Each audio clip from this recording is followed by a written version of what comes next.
Hey guys, welcome to another video. Today I will be starting a brand new Hypixel Ironman profile.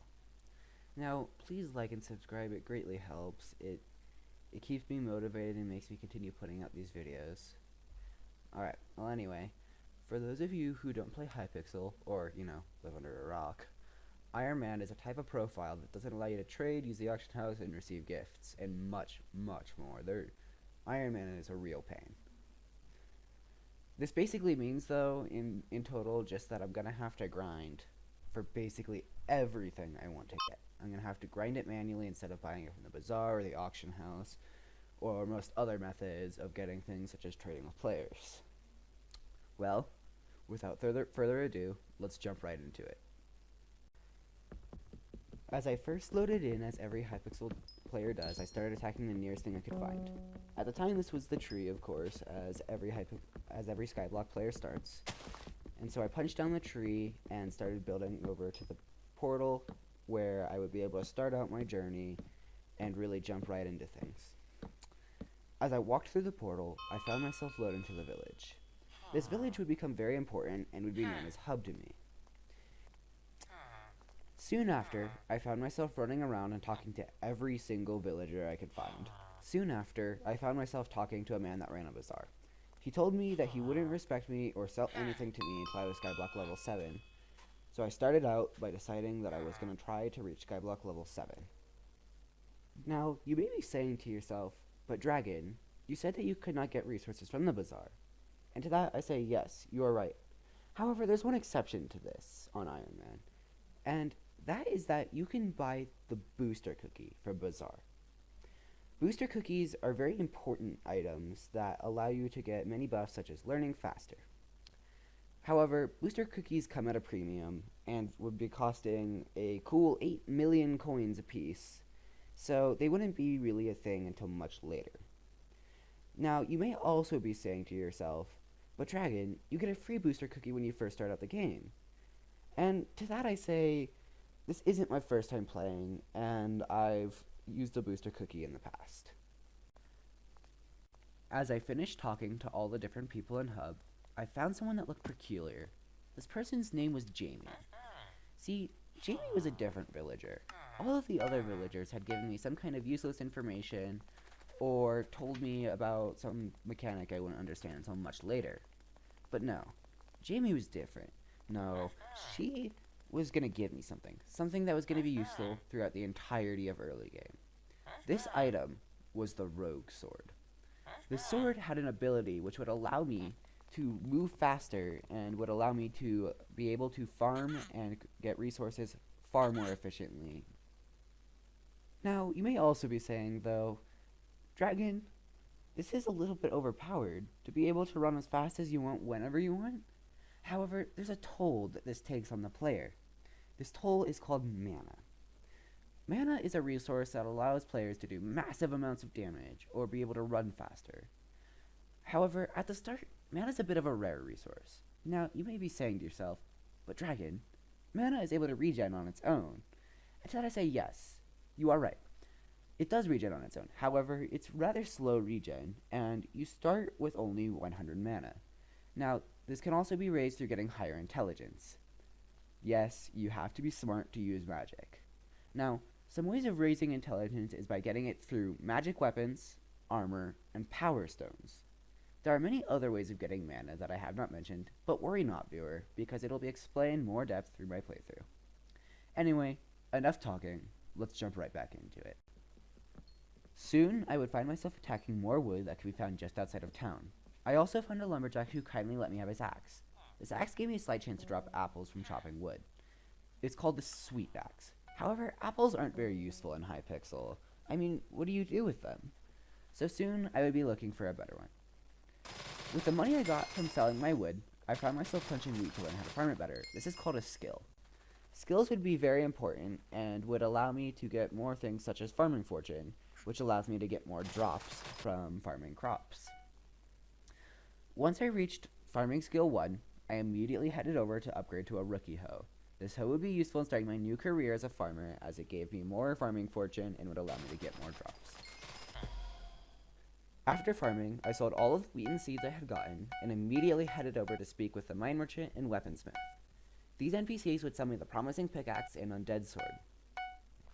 Afterwards, I went over to the graveyard where zombies spawned to begin testing out my new undead sword. The undead sword is good for grinding zombies because it has an ability which makes it do more damage to undead creatures. So I would proceed to collect the nearby fairy soul and grind zombies until I got combat skill 3.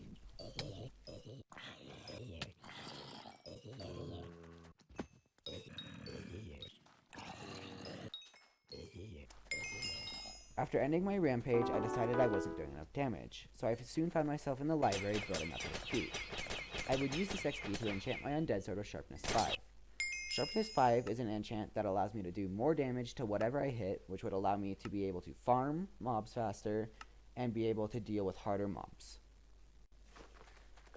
Soon after, I found myself in the Mushroom Gorge attempting to get armor called Mushroom Armor.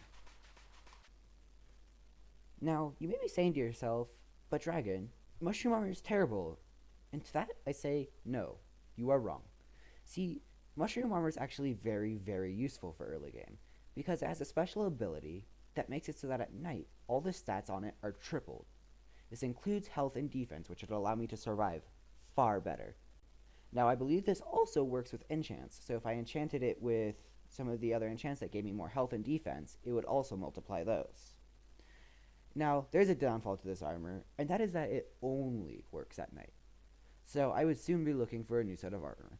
Well, anyway, let's get back into it. Now, I actually had to farm more mushrooms than was needed for the armor set, since I needed Mushroom Collection 3. Collections are a thing where you farm a resource, and your collection goes up as you farm it. This would unlock new items which have to do with that resource. This would be a huge part of my playthrough all the way through. However, it would also be the cause of much of my grinding.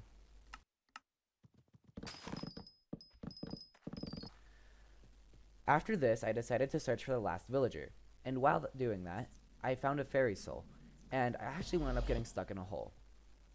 Well, anyway, afterwards, I found myself talking to a man named Maddox. I did not realize this yet, but he would become a crucial part of my playthrough. After leaving where I found Maddox, I decided to go do some mining. This is going to be one of the most important parts of Hypixel.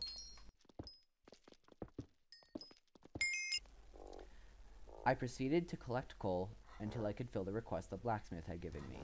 He agreed that he would give me my first reforge for the low price of 10 coal. Reforges are things you can put on armor and weapons, which allows you to do more damage or get more defense, and overall just ups your stats. After reforging my sword to Epic and my armor to Titanic, I set out to the gold mines. The gold mines is a different island that is locked until you get a certain mining level. This mining level was actually the mining skill, and similarly to farming, you could level up the mining skill by simply doing some minings. Similarly, I soon found myself going to the deep caverns, which also required a higher mining level. The deep caverns is a mining area where you have to find entrances to the next layer of the mine, which has a different resource. Luckily, once you find one of those layers, the lift master will take you down to it anytime. However, there's a downfall to the deep caverns, and that is that as you get farther down, the enemies protecting the ores become stronger and deal more damage. I soon found myself leaving the gunpowder mines and entering the lapis quarry. Here, I proceeded to grind lapis and kill zombies. While killing the zombies, I wound up starting my slayer. This slayer was something that I had started with Maddox, which when you killed enough zombies, it would start the zombie slayer. And these were basically just a super buffed up version of a zombie. I proceeded afterward to kill it, and after killing it, I proceeded to grind until I had gathered 10 enchanted lapis, which would be useful deeper in the mines.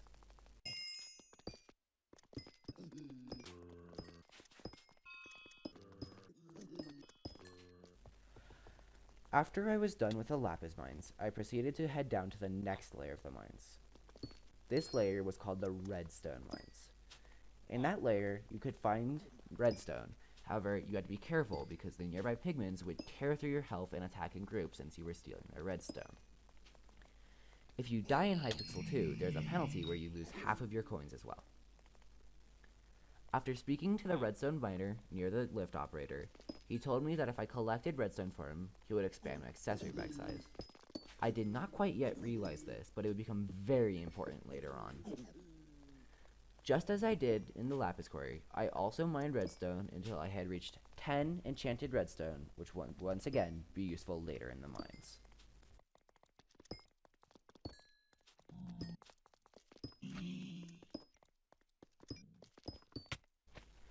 The next mine was a truly menacing one, as it contained emerald slimes. These slimes would launch you far away if you got hit by them, but just as the name suggests, the mine contained emeralds. These emeralds would be useful for many things in the future, but for now I just found my way through the mine and moved to the next layer, which was called the diamond mine. This layer was filled with zombies and skeletons. These enemies, if I was not careful, could easily one-shot me, even with my armor. Even so, I pushed through to the next layer. This layer was called the Obsidian Sanctuary. The Obsidian Sanctuary is filled with upgraded versions of the mobs from the diamond mines. However, the Obsidian Sanctuary had more than just diamonds. It had diamonds and obsidian. After exploring a little bit, I found a man named Rise, who said that he would give me access to the Dwarven mines. These mines are the deepest mines and would be very important throughout my entire playthrough. However, he told me that I needed a higher level of mining and to get him 10 enchanted of any of the 3 resources I had seen so far. As I had already gathered 10 enchanted lapis and redstone, I only needed 1 more type. But first, I needed to achieve the higher mining level. To do this, I used a method where I took an efficiency 5 golden shovel and proceeded to farm sand. Farming sand quickly achieved me the mining level I needed and made it so there was only 1 resource left to grind. After seeing this, I decided that I would grind emeralds as my last resource. Soon after finishing up collecting all of my resources, I talked to the man named Rise and entered the Dwarven Mines. These videos take lots of time to make and edit, and I would appreciate it if you would like and subscribe. It greatly helps my efforts towards putting out more content for you to watch. Well, anyway, I hope that you continue with me on my journey through this Ironman profile.